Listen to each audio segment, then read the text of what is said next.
ನಮಸ್ಕಾರ ಪ್ರಿಯ ವೀಕ್ಷಕರೇ, ನನ್ನ ಸಾಂಪ್ರದಾಯಿಕ ಸ್ವಾದ ಚಾನೆಲ್ಗೆ ಸ್ವಾಗತ. ಈ ಹಿಂದೆ ತೋರಿಸಿದಂಥ ತೆಂಗಿನ ಹಾಲಿನ ರೊಟ್ಟಿ ಅಥವಾ ಹಾಲಡಿಗೆ ರೊಟ್ಟಿ ವಿಡಿಯೋದಲ್ಲಿ ಮನೆಯಲ್ಲಿಯೇ ಮಾಡಿದ ತುಪ್ಪವನ್ನು ಬಳಸಿದ್ದೆವು. ಈಗ ಅದನ್ನು ಮಾಡೋ ವಿಧಾನವನ್ನು ನಿಮಗೆ ತೋರಿಸುತ್ತೇನೆ ನೋಡಿ. ಈ ತುಪ್ಪವನ್ನು ನಾನು ನಂದಿನಿ ಸಮೃದ್ಧಿ ಹಾಲಿನ ಕೆನೆಯಿಂದ ತಯಾರಿಸುತ್ತಿದ್ದೇನೆ. ಬನ್ನಿ ಮಾಡೋ ವಿಧಾನವನ್ನು ನೋಡೋಣ. ನೋಡಿ, ಇವಾಗ ನಂದಿನಿ ಹಾಲನ್ನು ಸ್ವಲ್ಪ ಚೆನ್ನಾಗಿ ಕಾಯಿಸಬೇಕು. ಒಂದು 5 ಮಿನಿಟ್ಸ್ ಚೆನ್ನಾಗಿ ಕುದಿಸಿ ತಣ್ಣಗಾದ್ಮೇಲೆ ಫ್ರಿಜ್ಜಲ್ಲಿ ಇಡಬೇಕು. ಫ್ರಿಜ್ಜಲ್ಲಿ ಇಟ್ಟಿದ ಮೇಲೆ 2 ಅವರ್ಸ್ ಆದಮೇಲೆ ತರಬೇಕು. ನೋಡಿ, ಇವಾಗ ಥರ ಕೆನೆ ಕಟ್ಕೊಂಡಿರುತ್ತೆ. ಈ ಕೆನೆನ ನೀಟಾಗಿ ಒಂದು ಸ್ಪೂನಲ್ಲಿ ಈ ಥರ ತೆಗೆದುಬಿಟ್ಟು ಇದನ್ನು ಈ ಥರ ಸ್ಟಾಕ್ ಮಾಡ್ತಾ ಹೋಗಿ. ನೋಡಿ, ಇದನ್ನು 10 ದಿವಸದಲ್ಲಿ ನಾನು ಡೈಲಿ ತೆಗೆದ ಮೇಲೆ ಡೈಲಿ ಬೌಲನ್ನು ಫ್ರಿಜ್ಜಲ್ಲೇ ಇಡಬೇಕು, ಏರ್ಟೈಟ್ ಕಂಟೈನರಲ್ಲಿ. ಇದನ್ನು ಇವಾಗ ಮಿಕ್ಸಿನಲ್ಲಿ ಹಾಕಿ ಬೆಣ್ಣೆ ತೆಗೆಯೋ ವಿಧಾನ ನಿಮ್ಗೆ ತೋರಿಸ್ಕೊಡ್ತೀನಿ ನೋಡಿ. ನೋಡಿ ವೀಕ್ಷಕರೇ, ಇವಾಗ ನಾನು ಕೆನೆಯನ್ನು ಮಿಕ್ಸರಿಗೆ ಹಾಕಿದ್ದೀನಿ. 10 ಸೆಕೆಂಡ್ ಅಷ್ಟೇ ತಿರುಗಿಸ್ತಾ ಇರಿ, ತುಂಬ ಲಾಂಗ್ ಆಗಿ ತಿರುಗಿಸ್ಬೇಡಿ, ಬೆಣ್ಣೆ ಎಲ್ಲ ಮೆಲ್ಟ್ ಆಗಿಬಿಡುತ್ತೆ. ನಿಮಗದು ಮಾಡಬೇಕಾದ್ರೆ ತುಂಬ ದಪ್ಪ ಅನಿಸ್ತಾ ಇದೆ ಅಂದರೆ ಸ್ವಲ್ಪನೇ ನೀರು ಹಾಕಿ ನೋಡಿ. ಒಂದು ಪದೇ ಓಪನ್ ಮಾಡಿ ನೋಡ್ತಾ ಇರಿ. ನೋಡಿ, ಇವಾಗ ಎಷ್ಟು ಕರೆಕ್ಟಾಗಿ ಬಂದಿದೆ ನೋಡಿ. ಈ ಥರ ಹದದಲ್ಲಿ ಬರಬೇಕು. ಇದನ್ನು ಇವಾಗ ಈ ಪಾತ್ರೆಗೆ ಹಾಕ್ತಾ ಇದ್ದೀನಿ.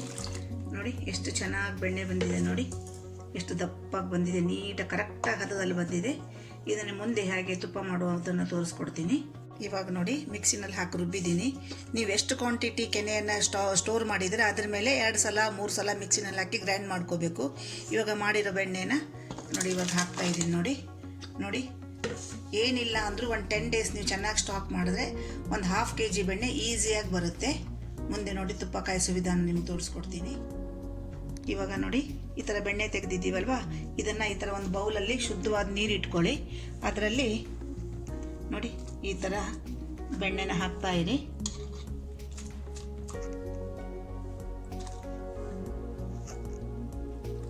ಇವಾಗ ನೋಡಿ, ಈ ಥರ ಶುದ್ಧವಾದ ನೀರಲ್ಲಿ ಬೆಣ್ಣೆಯನ್ನು ಹಾಕಿಬಿಟ್ಟು ತೊಳಿಬೇಕು. ಒಂದು 2 ಟೈಮ್ಸ್ ವಾಶ್ ಮಾಡಬೇಕು. ಯಾಕಂದ್ರೆ ಅದ್ರಲ್ಲಿ ಚಿಕ್ಕದ ಕೆನೆ ಅಂಶ ಇರುತ್ತೆ, ಅದೆಲ್ಲ ನೀಟಾಗಿ ಹೋಗಬೇಕು.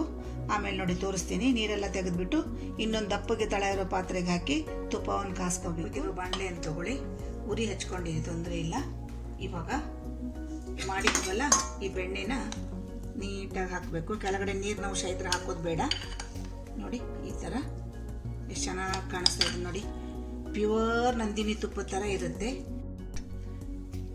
ಪ್ಯೂರ್ ಹಸುವಿನ ಹಾಲು ಆಗಿರೋದ್ರಿಂದ ಇದು ಯೆಲ್ಲೋ ಕಲರ್ ಇರುತ್ತೆ. ಎಮ್ಮೆ ಹಾಲಾದರೆ ವೈಟ್ ಕಲರ್ ಬರುತ್ತೆ. ಇದು ಪ್ಯೂರ್ ಹಾಲು. ಇದನ್ನು ನೀವು ಪೂಜೆಗೂ ಬಳಸ್ಕೋಬೋದು. ಆಮೇಲೆ ನಮ್ಮ ಆರೋಗ್ಯಕ್ಕಂತೂ ತುಂಬ ಒಳ್ಳೆಯದು. ನೋಡಿ ಎಷ್ಟು ಚೆನ್ನಾಗಿ ಮೆಲ್ಟ್ ಆಗಿದೆ. ಲೋ ಫ್ಲೇಮ್ನಲ್ಲಿ ತಿರುಗಿಸ್ತಾ ಇದೆ, ಹೈ ಫ್ಲೇಮ್ ಬೇಡ. ನೋಡಿ ಇವಾಗ ಫುಲ್ ಮೆಲ್ಟ್ ಆಗಿದೆ, ಚೆನ್ನಾಗಿ ಕುದೀತಾ ಇದೆ. ಇನ್ನೂ ಕುದೀತಾ ಇರಲಿ, ಆದರೆ ಲೋ ಫ್ಲೇಮಲ್ಲಿ ಇದ್ದಷ್ಟು ಒಳ್ಳೆಯದು. ಇವಾಗ ನೋಡಿ ನೀಟಾಗಿ ಮೇಲ್ಗಡೆ ಎಣ್ಣೆ ಅಂಶ ಮೇಲ್ಗಡೆ ಬರ್ತಾ ಇದೆ. ನೋಡಿ ಈ ಥರ ಬರಬೇಕು. ನೋಡಿ ಇವಾಗ ಫುಲ್ ಎಲ್ಲೋ ಆಗಿ ಕಾಣಿಸ್ತಾ ಇದೆ. ಇವೆಲ್ಲ ನ್ಯಾಚುರಲ್ ಕಲರ್, ಏನು ಇದರಲ್ಲಿ ಆ್ಯಡ್ ಮಾಡಿಲ್ಲ.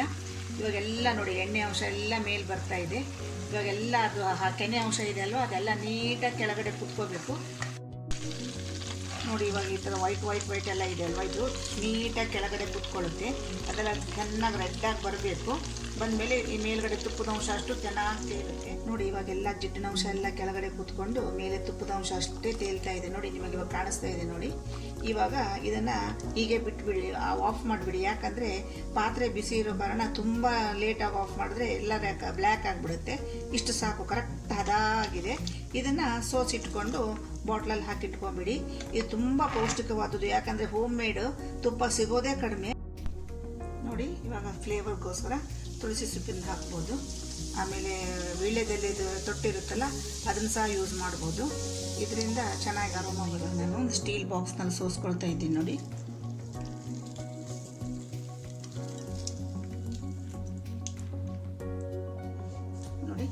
ಈ ಥರ ಆಗಿದೆ.